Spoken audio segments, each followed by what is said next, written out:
தந்தை, மகன், தூய் ஆவியாரின் பெயராலே ஆமென். ஆன்ம வழிகாட்டி ஏப்ரல் மாதம் 12ஆம் தேதி இறை இரக்கத்தின் ஞாயிறு. தூய் ஆவியாருக்கு நம்மை ஒப்புக்கொடுத்து மன்றாடுவோம். தூய் ஆவியாரே, தேவரீர் எழுந்தருளி வாரும்.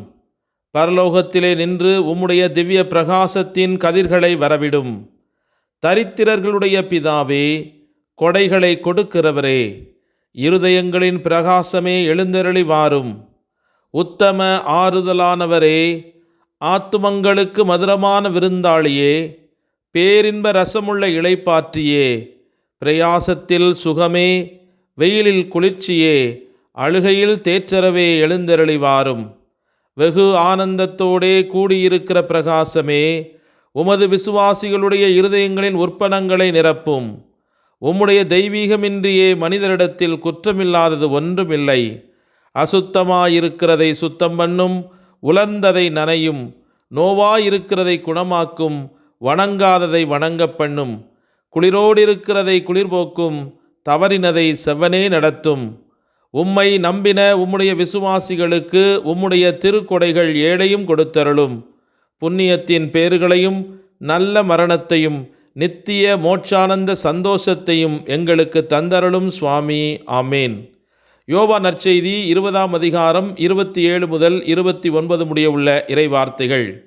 பின்னர் அவர் தோமாவிடம், இதோ என் கைகள், இங்கே உன் விரலை இடு. உன் கைகளை நீட்டி என் விலாவில் இடு. ஐயம் தவிர்த்து நம்பிக்கை கொள் என்றார். தோமா அவரை பார்த்து, நீரே என் ஆண்டவர், நீரே என் கடவுள் என்றார். இயேசு அவரிடம், நீ என்னை கண்டதால் நம்பினாய், காணாமலே நம்புவோர் பேறு பெற்றோர் என்றார். இது கிறிஸ்து வழங்கும் வாழ்வு தரும் நற்செய்தி. கிறிஸ்துவே உமக்கு புகழ். சிந்தனை. இன்று உயிர்ப்பு பெருவிழாவினுடைய 8வது நாள். திருச்சபை தனது ஞானத்தின்படி திருவழிபாட்டு ஆண்டின் மிக முக்கியமான நாட்களை 8 நாட்களுக்கு கொண்டாடுகிறது. வரலாற்று ரீதியாக ஈஸ்டர் திருவழிபாட்டு பெருவிழா, கிறிஸ்துவின் திருவுடல், விண்ணேற்றம், புனிதர்கள் அனைவரும் பெருவிழா மற்றும் சில இடங்களில் திரு பெருவிழா மற்றும் பல்வேறு மரியாள் பெருவிழாக்கள் என பல பெருவிழாக்கள் எந்நாள்களாக கொண்டாடப்பட்டன. 2ஆம் வத்திக்கான் சங்கத்திற்கு பிறகு திருச்சபை பாஸ்கா மறைபொருளின் மையக் கருத்திற்கு அதிக முக்கியத்துவம் கொடுக்கும் பொருட்டு கிறிஸ்மஸ் மற்றும் ஈஸ்டர் ஆகிய 2 பெருவிழாக்களில் கவனம் செலுத்தியது.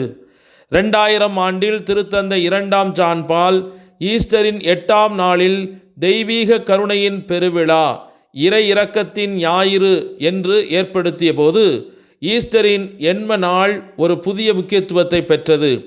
ஒரு தாழ்மையான துறவரம் பூண்ட போலந்து கன்னியாஸ்திரி மூலம் திருச்சபைக்கு தெரிவிக்கப்பட்ட இயேசுவின் தனிப்பட்ட வேண்டுகோளுக்கு இணங்க இது செய்யப்பட்டது.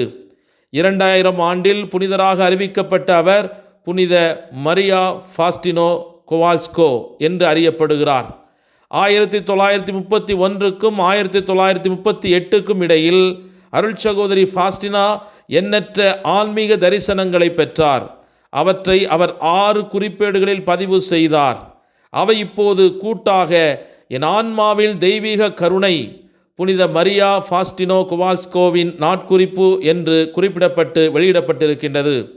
அவர் இறப்பதற்கு ஏறக்குறைய 2 ஆண்டுகளுக்கு முன்பு சகோதரி பவுஸ்தினா தனது நாட்குறிப்பேட்டில் பின்வரும் பதிவை எழுதி வைத்திருக்கிறார்.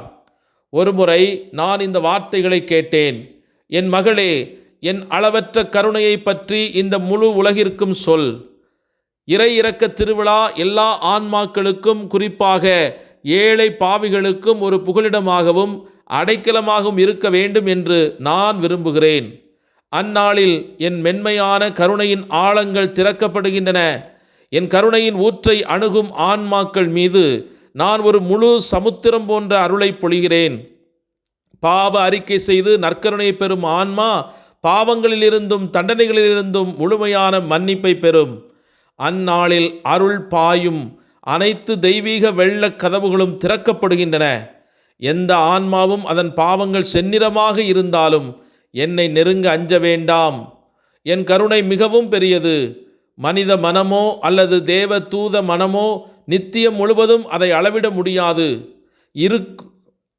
அளவிட முடியாது இருக்கும் அனைத்தும் என் மிகுந்த மென்மையான கருணையின் ஆழத்திலிருந்து வெளிவந்துள்ளன. ஒவ்வொரு ஆன்மாவும் என்னுடனான அதன் உறவில் நித்தியம் முழுவதும் என் அன்பையும் கருணையும் தியானிக்கும். கருணை திருவிழா என் மென்மையின் ஆழத்திலிருந்து வெளிப்பட்டது. அது புனிதமாக கொண்டாடப்பட வேண்டும் என்பதே என் விருப்பம்.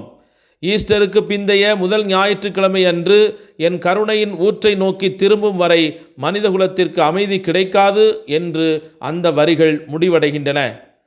இதனை அடிப்படையாக வைத்தே இன்றைய நாளிலே அந்த இறை இரக்கத்தின் ஞாயிறு கொண்டாடப்படுகிறது.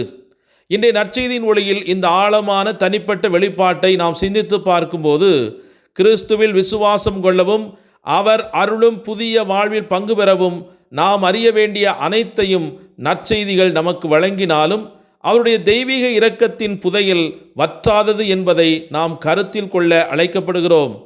இயேசு தம் சீடர்கள் முன்னிலையில் இந்த புத்தகத்தில் எழுதப்படாத பல அற்புதங்களை செய்தார் என்பதைப் போலவே அவருடைய தொடர்ச்சியான பணியின், அதாவது அவருடைய தெய்வீக இரக்கத்தின் ஆழமும் பரலோகத்தில் மட்டுமே காணப்படும். இறை இரக்கத்தின் ஞாயிறு என்பது இந்த கருணையின் மீதான நமது நம்பிக்கையை நாம் அறிக்கிட வேண்டிய ஒரு நாளாகும். அவ்வாறு செய்வதற்கு நாம் இந்த வற்றாத பொக்கிஷங்களை பற்றி ஆழ்ந்து சிந்தித்து புனித பௌஸ்தினாவின் தனிப்பட்ட வெளிப்பாடுகளின் உதவியுடன் அவற்றின் ஆழங்களை ஆராய்ந்து பின்னர் நமது ஆன்மாவின் ஆழத்தில் அவற்றை நமக்கு வெளிப்படுத்த நம் ஆண்டவரை அனுமதிக்க வேண்டி இன்றைய நாளிலே இணைந்து மன்றாடுவோம். செபிப்போமாக.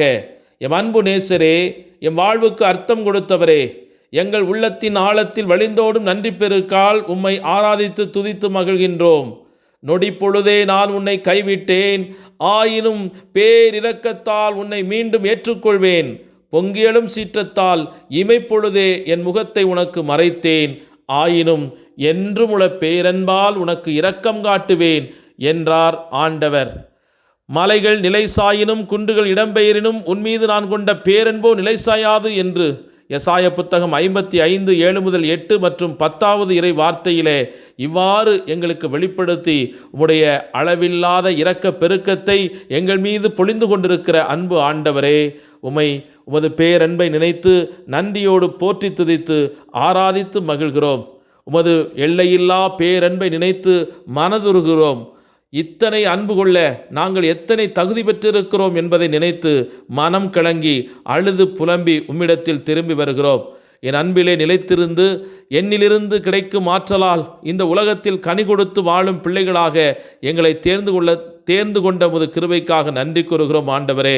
அப்பா, உமது இருதய அன்பை ஒவ்வொரு நாளும் சுவைக்கவும் அந்த இரக்கத்திற்கு சாட்சியமாக நாங்கள் விளங்கவும் எங்கள் ஒவ்வொரு நாளும் எங்களை பலப்படுத்துவீராக.